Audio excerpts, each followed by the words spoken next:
saying. Monetary growth is actually smaller in the 80s. You say, okay, I say, well, maybe there was something going on within the year, and you break it into two halves. You see, okay, well, monetary growth actually went down in the first half of the 80s, and then went back up, but not much higher than the 70s. Okay, problem not coming from here. So you look at the inflation. Well, inflation is actually going down. Okay, you had 9.4 in the 70s, 8% average in the 80s, and even stronger. If you break it down by half again, it's actually declining sharply in the second half, despite this little uptick here. Okay? And again, so this is further proof of monetary independence, but also of the productivity. It wouldn't happen if your productivity was not growing. You've got all these nice things happening and you have a crisis. Okay? So very puzzling in some sense, but what I've told you kind of is giving the story. You've got the story got together, because that will tell you how to deal with it. So what is happening is, if you actually compare with the rest of the world, it's actually still quite high. It's coming down. We are better off, but it's still very high relative to the rest of the world. So this is the reforms part I told you. Let me just forget that. Let me come back to the fiscal. So really, we've discovered one big culprit here is the fiscal policy, which actually what you're doing is you're not using internal borrowing. You're opening up the external account so that the private, it's not all private actually, because there are a huge amount of public sector units, public sector banks. So how we are doing it, we don't have time to get into those complications. But you're doing this almost deliberately, because if you kept the account closed, this thing would have blown out of the sky. This inflation would have grown because you're borrowing too much. Okay? It would have crowded out the private borrowing. And to avoid the crowding out, you're opening the account. So it's all related. Remember, I first tried to relate fiscal and current account, but it's coming through all these channels. Okay? I think you've got a sense of the complication now. Okay. Let's finish the simple solution. So what do? So we know there is excess demand from the government, the fiscal deficit, and this is just a simple equation I estimated much later, not at that time. This is just to explain it, right? So you've got the sense, but you don't have all this estimates at that point. So you have to decide there, what do? So I'm just justifying it. What we actually did was to say we have to reduce the fiscal deficit sharply and let the exchange rate go. So that is what is called expenditure reduction to the fiscal deficit and switching to the exchange rate. So your supply, whatever supply you have, instead of it going to the government directly or indirectly, you're pushing it out in the form of exports. Remember, the problem was not trade, but the solution is this. That's the other odd thing about it, because they're all related. You have to find the handle. How do you solve the problem? If I said I've got to reduce that income, it won't work. Because how do you reduce the income? You've already incurred this debt. You have to pay the interest on it. You can't reduce it. So the solution is actually not related to what we said exactly, literally, to the problem. So this equation, what it showed was basically to conclude, what it shows is that the solution we adopted in 91, which was that exchange rate devaluation of about 30%, plus a reduction in the fiscal deficit, was exactly what was needed, because this equation showed that if you had done this in 1990, there would have been no crisis. Okay, so if your exchange rate had been flexible, it would have automatically depreciated, and there would have been no crisis, and you had reduced the fiscal deficit. Okay, so the main lessons summary. Even though the balance of trade may not be the cause of the BLP problem, which is the excess demand for foreign currency, and exchange rate depreciation, by improving the balance of trade and invisible accounts, can help minimize the probability of a crisis. We have done it before. The exchange rate is a powerful instrument. There was a standard assumption in India till that time that exchange rate doesn't work. All our leftist economists were convinced of that, and they held sway. And what I had done actually in 91 is published a paper showing that that was not true. So this analysis was done later. On the basis of that, we could argue that you have to depreciate the rupee. So that's the only thing which will work. Equity outflows are very unlikely to be a major cause of BOP. So as a result of this crisis, we worked out a practical solution. We said that really the key problems are in debt, so keep the control on the debt, free up the FDI first completely if possible, free up equity because that is not the source of the problem. Because just logically, equity means you have to sell in the stock market, markets go down. So you are affected by the price decline yourself. If you move that money out, the exchange rate falls. So there's an automatic adjustment which goes against you. So you'll hesitate to do it. Okay, there's an incentive not to do it. And then fiscal profligacy. This is remains a problem, continuous problem for us. Big warning from here, ignored again and again. Now,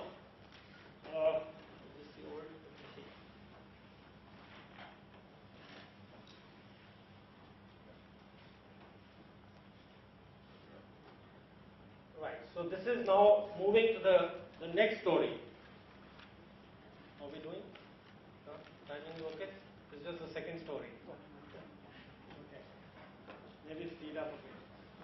So now we come to the story after that. Okay, and I've listed different aspects of the macro problem. So what is happening now? 91 reforms have occurred. Okay, and the story which we see in 95, 96, etc. What we are seeing is we take the average growth rate. It's between 5.5 and 5.8. All of us who were pushed these reforms are saying reforms will have a positive effect on growth. And we look at the numbers, and they are exactly the same as in the 80s. There's no difference in the numbers. Another puzzle. Okay? So there are all these puzzles. You're constantly confronted by making choices when you're not sure. Okay? That's a basic story which I'm telling you here. So one of the things we have discussed is growth, right? So what's happening from 2003 to 2007 is some people are saying that there's no growth. I mean, there's nothing effect of the 91 reforms. And everybody is saying there were no reforms in the 80s, which I'm saying there are reforms, but everybody is saying, oh, we've had a huge reform in the 90s, and no effect till 2005 or so. Okay? So if you're sitting there in 2005-6, so what the heck is going on here? So some people came up later with the suggestion, Economist had a famous article which said that it's all a bubble. Okay? That some of this growth you're seeing froth. It's just, you're pushing it up to fiscal or whatever. It has no sustainability. Other people said that world growth has accelerated. There are all these confusing things. Remember I said when you actually look at the growth, there's no change. But they look at some small period. When I look at growth, I look at long periods because I'm looking at underlying reforms. When people look at it, they look at whatever interest them. Some of them look at 3 years, some of them look at 1 year, some of them look at 6 quarters. So they are kind of talking about the parts of the elephant, as we say. Okay?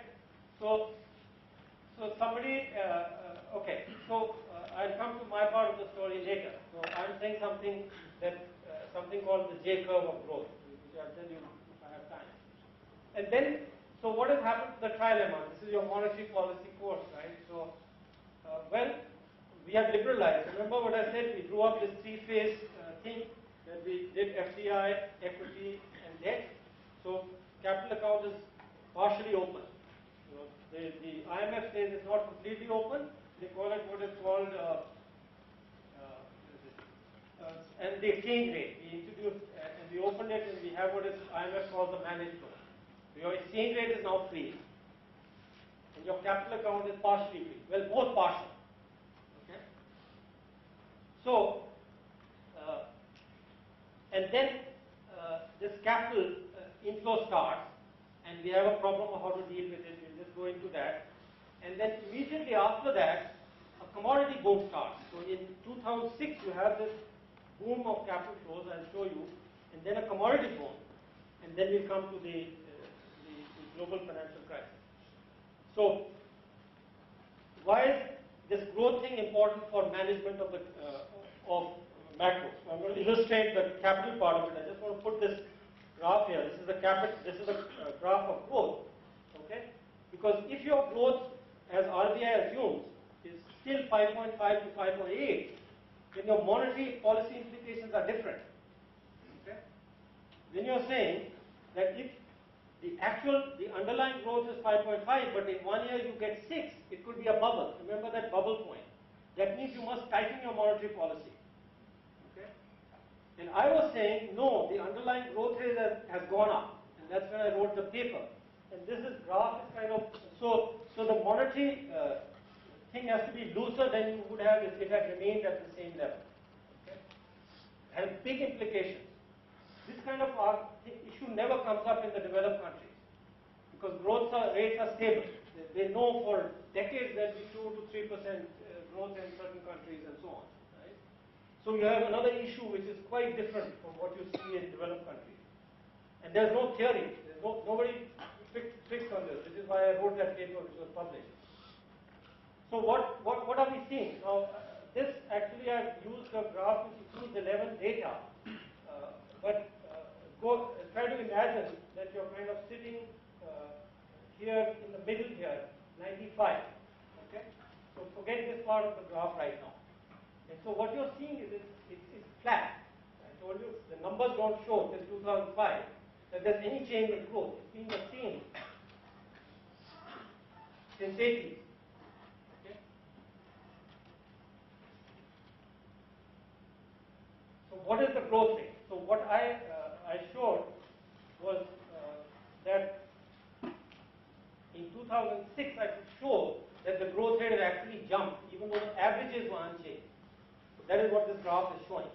So from 2006 there was a revision, and once I got the revised data I could prove econometrically that there is a higher growth rate. It's jumped to a higher rate even though the averages don't seem to show it.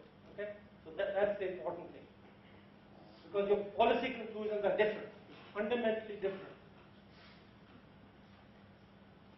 So what is happening on the opening, right? So how do we decide whether it's an open capital account or a closed account, and etc. So we look at the comparative data, let's say on interest rates, and then you plot those. So what I have here is this is the short-term 3-month 91-day Treasury bill rate compared with the Indian 3 months, US is 3 months, Indian 91 days. We have what we call a 90-day period. So you have these two graphs here. The US is this red, lot of fluctuation, and you have India, and you take the difference, okay, and put a trend line through it, so you see convergence. Okay, the gap between the two is narrowing, but slowly. So clearly there is some opening going on because that's one of the essential features of opening. The interest rate convergence. You look at the 1-year Treasury rate, similar thing is happening. Okay? Indian rates were very high.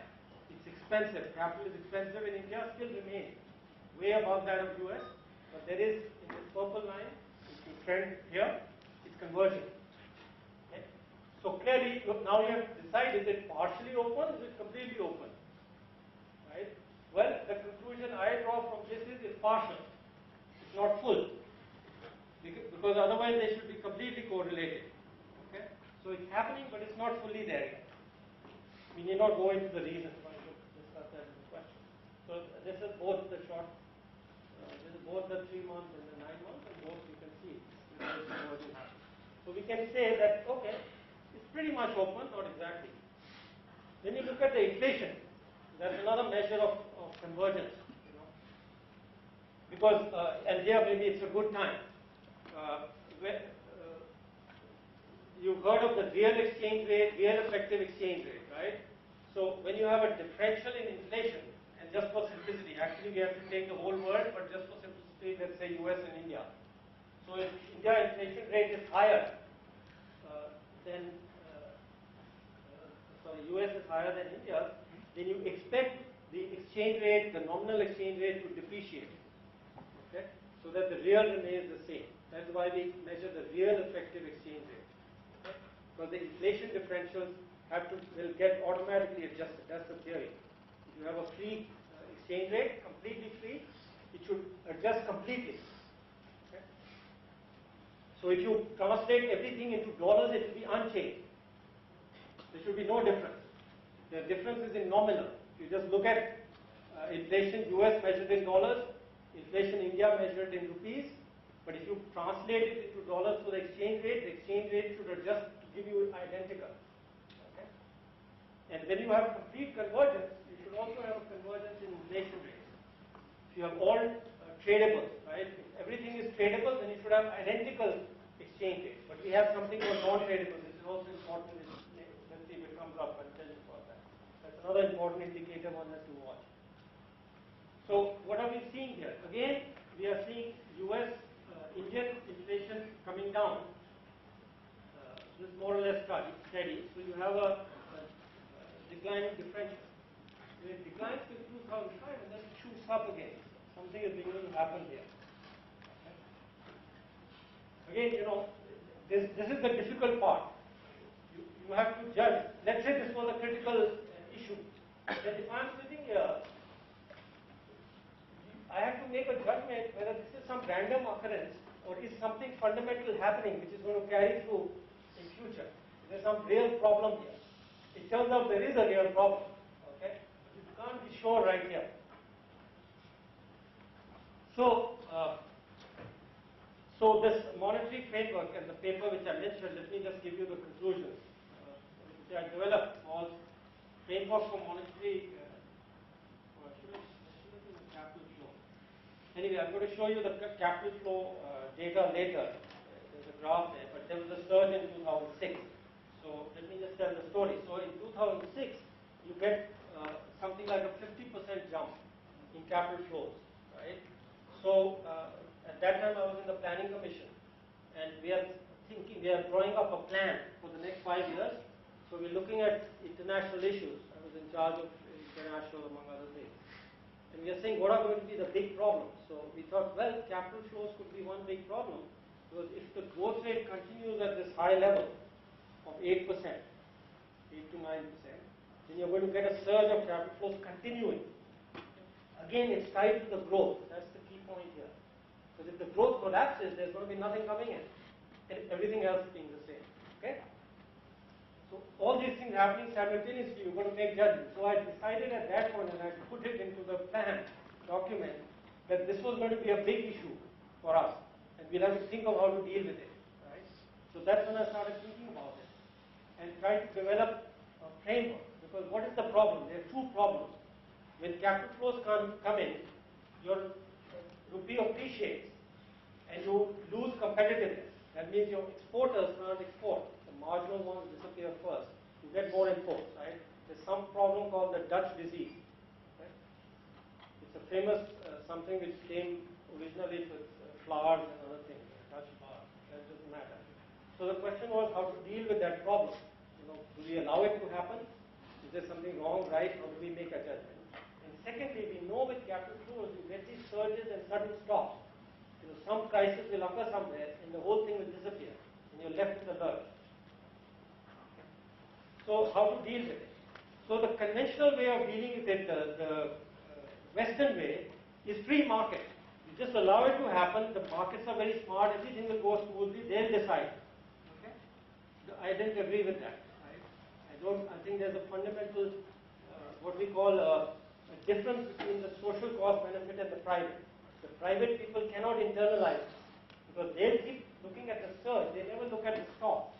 The government is left to deal with the sudden stop. If the capital stops, it goes away. Okay? So I decided that this conventional thing is not right. That you let anything come in, and then when it all stops, you scramble around to deal with it. I said invert the proposition. When it is coming in, you try to slow it down. Okay? So it's less. So when it goes out, it will also be less, but you allow outflow completely freely, because the world has to be assured that you are not going to stop it. So actually that confidence increases. Okay? So that was what this paper was about, was to completely change this approach to capital management. Now, the conventional theory would say that you can't do it because it violates the trilemma. And this is where the partial thing comes in. Okay? So what I concluded was that because it is not completely free, there is a room for maneuver, one. Two, there are other instruments. They are thinking too narrowly. They are thinking only of macro. So I brought in the taxation element. I said you can tax, which nobody has really thought of and thinks they can't do it. It's either you tax or auction off the right to get this capital flow. Okay? And that was really the new thing about the paper. Okay. Now, so you have a trade-off between nominal appreciation and sterilization. It's a technical thing. Just mention it for the record, because when it's coming in, you do partial sterilization. You have to take the benefit. If you sterilize completely, it's like the benefit of it has completely disappeared. Okay? So the key intermediate thing is to decide where, how much to stabilize. And one of the elements which comes into your decision is how much of it is temporary and how much of it is permanent. Again, very hard decision to make. Okay? You've got a surge. Is this going to continue for 10 years, 5 years, is it just 1 year? You've got to decide. Nobody's there to tell you. Okay? So you look at all the things which I'm going to tell you about. Why is it coming? Is growth going to remain, etc., etc. Is it because we mismanaged our monetary inflation, whatever? Change emphasis from capital inflow to, okay, this was a practical implementation, was that instead of having a positive stance on equity, i.e. trying to promote external investment into India, stop that promotion, just be neutral. They decide they want to come in, no new incentives, remove all the incentives, but have a negative stance on debt flows. So you work out whether you want to do some taxation or auction. Reduction of the gap so as to reduce the incentives, right? It's already happening, make it go further.